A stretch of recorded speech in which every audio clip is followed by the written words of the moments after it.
ಹೇಳುವಂತ ವಾಕ್ಯನ ಮತ್ತೆ ಹೇಳ್ಬೇಕು ಅನ್ಕೊಂಡಿದ್ದೀನಿ. ಒಂದು ಕುಟುಂಬ ಸಂತೋಷವಾಗಿರ್ಬೇಕಂದ್ರೆ ನಾವೇನ್ ಮಾಡ್ಬೇಕು? ಅನೇಕರು ಅಂದ್ಕೊಳ್ತಾರೆ ಒಂದು ಕುಟುಂಬ ಸಂತೋಷವಾಗಿರ್ಬೇಕಂದ್ರೆ ಹಣ ಇದ್ರೆ ಸಂತೋಷವಾಗಿರ್ತೀವಿ, ಆಸ್ತಿ ಇದ್ರೆ ಸಂತೋಷವಾಗಿರ್ತೀವಿ, ನಾವು ಅನೇಕ ರೀತಿಯಲ್ಲಿ ಬಂಗಾರ ಬೆಳ್ಳಿ ನಮ್ಮಲ್ಲೆಲ್ಲ ಇದ್ರೆ ಸಂತೋಷವಾಗಿರ್ತೀವಿ ಅಂತ ನಾವು ಅನ್ಕೊಳ್ತೀವಿ. ಆದ್ರೆ ಸಂತೋಷವಾಗಿರ್ಬೇಕಂದ್ರೆ ಕರ್ತನ ನಮ್ಮಲ್ಲಿದ್ರೆ ಮಾತ್ರ ನಾವು ಸಂತೋಷ ಇರೋದಕ್ಕೆ ಸಾಧ್ಯ ಅಂತ ಪ್ರಿಯರೇ. ಹಾಲೆಲೂಯಾ. ದೇವರು ವಾಕ್ಯ ಹೇಳ್ತಾ ಇದೆ, ಕರ್ತನಲ್ಲಿ ಸಂತೋಷಿಸಿರಿ. ಮತ್ತೆ ತಿರುಗಿ ಹೇಳ್ತಾ ನಿಮ್ಗೆ ಸಂತೋಷಿಸಿರಿ ಅಂತ ದೇವರ ವಾಕ್ಯ ಹೇಳ್ತಾ ಇದೆ ಪ್ರಿಯರೇ. ಹಾಲೆಲೂಯಾ. ವಾಕ್ಯದ ಟೈಟಲ್ ಏನು? ಒಂದು ಕುಟುಂಬ ಸಂತೋಷವಾಗಿರ್ಬೇಕಂದ್ರೆ ನಾವೇನ್ ಮಾಡ್ಬೇಕು? ಎಲ್ಲರೂ ಹೇಳ್ರಿ.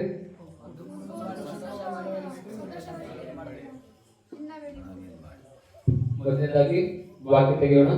1ನೇ ಥೆಸಲೋನಿಕ 5ನೇ ಅಧ್ಯಾಯ 18ನೇ ವಚನ. 1ನೇ ಥೆಸಲೋನಿಕ 5:18. 1 ಥೆಸಲೋನಿಕ 5:18.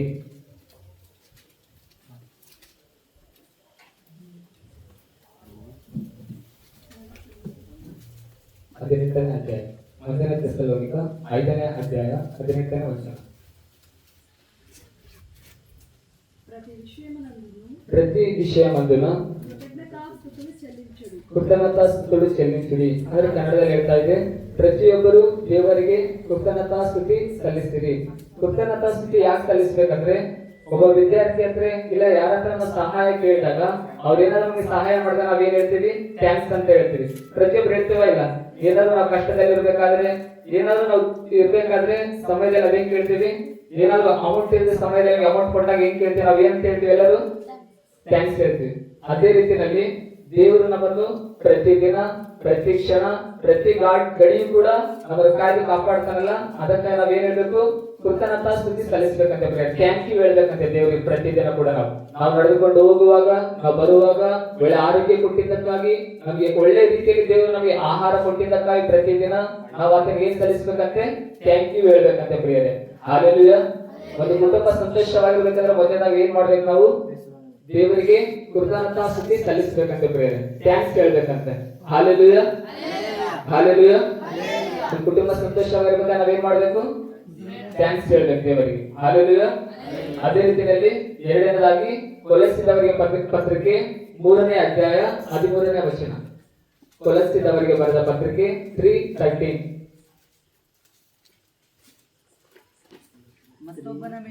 ಮತ್ತೊಬ್ಬನ ಮೇಲೆ ತಪ್ಪು ಹೋಲಿಸುವುದಕ್ಕೆ ಕಾರಣವಿದ್ದರೂ ತಪ್ಪು ಹೋಲಿಸದೆ ಒಬ್ಬರಿಗೊಬ್ಬರು ಸಹಿಸಿಕೊಂಡು ಕ್ಷಮಿಸಿರಿ. ಏನಂತ ಹೇಳ್ತಾ ಇದೆ? ಬೇರೆಯವ್ರ ಮೇಲೆ ನಾವು ತಪ್ಪು ಹೋಲಿಸೋದಕ್ಕೆ ಕಾರಣ ಇದ್ರೂ ಕೂಡ ಏನ್ ಮಾಡ್ಬೇಕಂತೆ? ಅದನ್ನ ಸಹಿಸಿಕೊಂಡು ಕ್ಷಮಿಸ್ಬೇಕಂತ ಪ್ರಿಯರೇ. ಹಾಲೆಲೂಯಾ.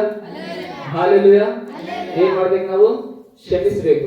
ಅದೇ ರೀತಿಯಲ್ಲಿ ಮತ್ತಾಯ ಸುವಾರ್ತೆ 6ನೇ ಅಧ್ಯಾಯ 14ನೇ ವಚನ ಹೇಳ್ತದೆ, ಪರಲೋಕದಲ್ಲಿರುವ ಪ್ರಾರ್ಥನೆಯಲ್ಲಿ ದೇವರು ಹೇಳ್ತಾ ಇದ್ದೇನೆ, ನೀವು ಬೇರೆಯವರ ತಪ್ಪುಗಳನ್ನು ಕ್ಷಮಿಸಿದರೆ ನಾನು ನಿಮ್ಮ ತಪ್ಪುಗಳು ಏನ್ ಮಾಡ್ತೀನಿ?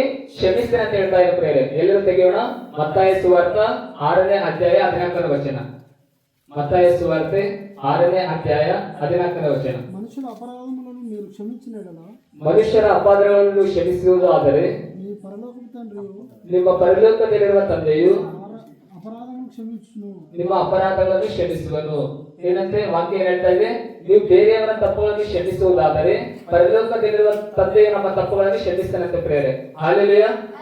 ಏನ್ ಮಾಡ್ಬೇಕು? ಬೇರೆಯವ್ರ ಮೇಲೆ ತಪ್ಪು ಹೊರಿಸೋದಕ್ಕೆ ಕಾರಣ ಇದ್ರೂ ಕೂಡ ನಾವೇನ್ ಮಾಡ್ಬೇಕಂತೆ? ಕ್ಷಮಿಸ್ಬೇಕಂತೆ ಪ್ರಿಯರೇ. ಹಾಲೆಲೂಯಾ.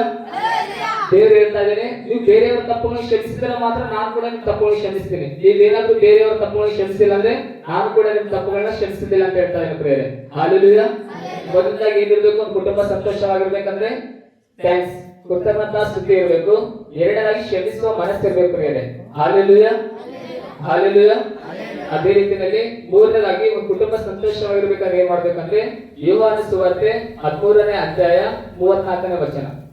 ಯೋಹಾನ ಸುವಾರ್ತೆ 13ನೇ ಅಧ್ಯಾಯ 34ನೇ ವಚನ.